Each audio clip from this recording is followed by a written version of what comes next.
I'm Preeti Anand from PCQuest, and I'm here today with a very special guest, Mr. Omar, the Vice President of Niantic.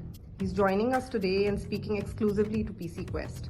So all of the viewers who aren't aware, Pokemon has been launched in Hindi, especially for the Indian audiences. So sir, this is a great idea for all gamers that Pokemon Go has come up with Hindi version. So could you share your vision behind this, and is it going to shake the Indian gaming market? For sure. But thank you for having us, Priti, and thank you for your publication to be able to do this interview. I think that, to share a vision, I was the person within Niantic who sort of, took control of the launch in India in 2016, and I basically came to India and lived here for about a month and a half to get all the permits and all the partnerships in place to launch. And since then, we have learned a ton about the Indian market, and we have fallen in love with the Indian market. And in fact, we'll speak hopefully more about this later, we have sort of institutionalized two cultural events globally, two cultural Indian events globally. Great. But what we are announcing today is three things. We are launching the first of many languages that we'll be launching in India, which is Hindi. Second, that we have significantly expanded our game board to enable more Indians to be able to play.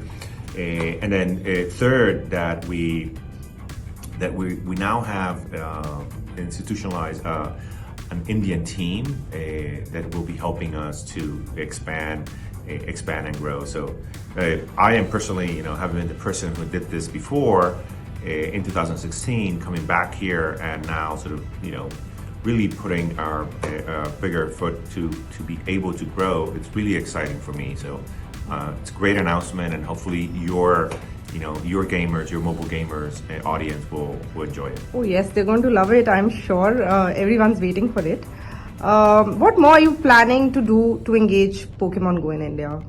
So first and foremost, we are, besides addressing the language issues, we're addressing the cultural issues. So we have, as I mentioned earlier, and perhaps this is something that I want to sort of further dwell on, is we have identified two live events that are very relevant for the Indian population, and that sort of really have generated a consensus in other countries to say, like, hey, this is really cool. One, that is the Festival of Lights, which is Diwali, and so we have created a whole experience around the Festival of Lights. Wow. Where the colors of the game change, the elements of the game change, and we also have created that same experience for Holi, a festival of colors, or where sort of the confetti in the stops are sort of the powder colors, etc. So I think that when I think about sort of to your original question, what are the things we're doing? A,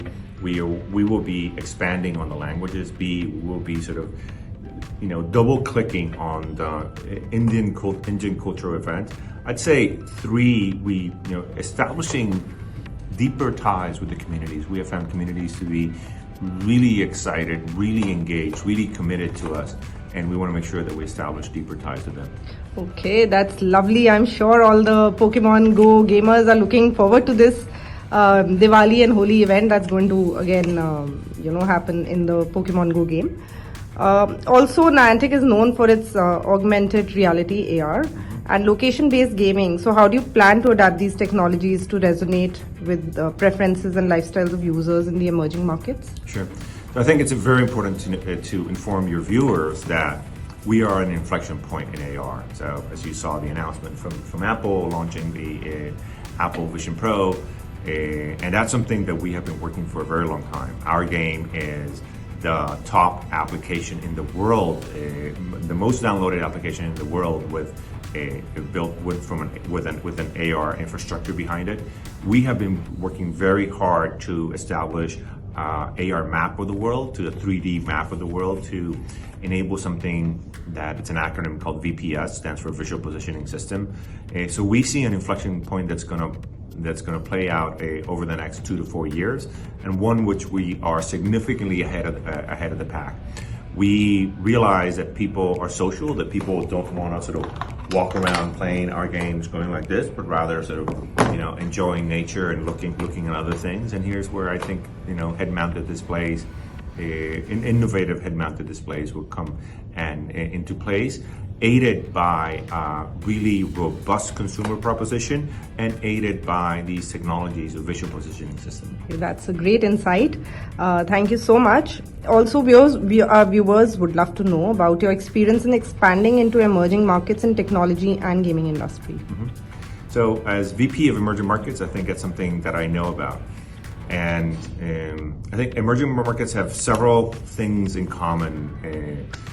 First and foremost, they are avid mobile gamers.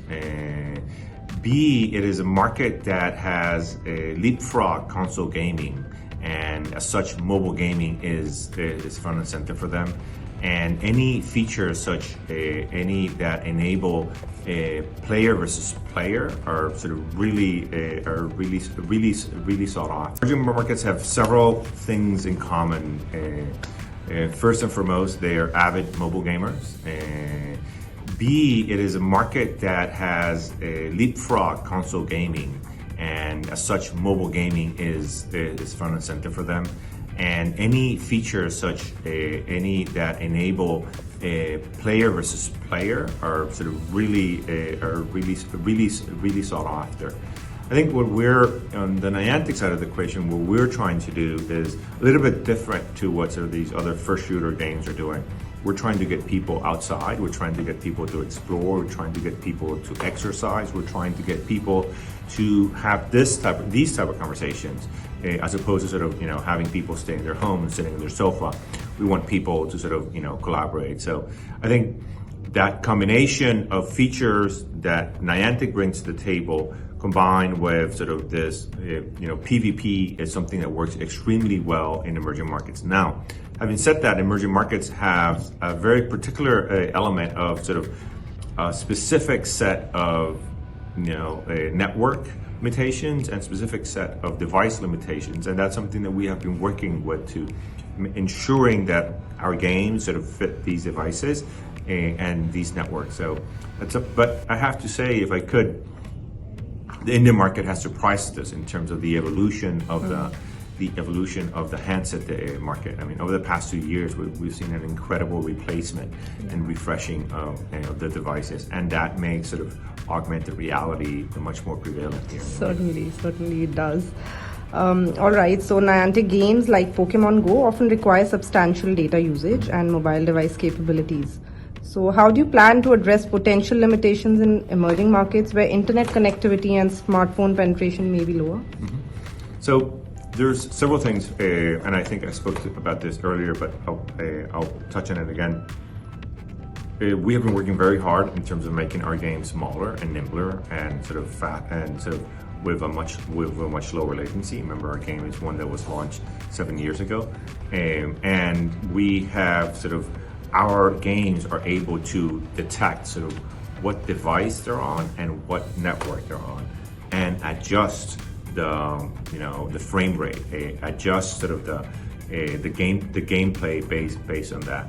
In doing so that enables a great quality for everybody, not only for the people who have the higher end phones, but also for people that sort of have every type of phone. Having said that, and I mentioned this earlier as well, we're really surprised at the rate of replenishment and refreshing of new devices that's happening in India. Today, as you may know, there are 600 million smartphones in India, in this country, and of which 500 million are mobile game players, of which 3/4 of that have really, have high-end devices. So super excited that we have this base of players here. Yeah, so I'm sure all of us are also super excited. Okay, that's great. So what is your vision for the company in the coming next 5 to 10 years? So I think several things. We want to make sure that we continue growing in emerging markets. Emerging markets offers us an incredible opportunity for us to triple our fan base throughout the world. Second, we want to make sure that we come ahead as the leaders in augmented reality. This is something that we have been working extremely hard over the past 7 years, and all the chips are falling into place.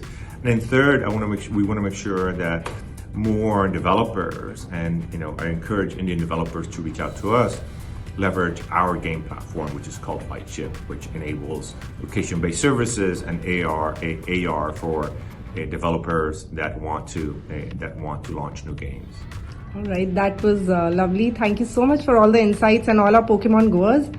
Pokemon Go gamers are waiting for the new launch, and of course it's going to be a lot of fun and a lot of engagement from our country, and thank you so much.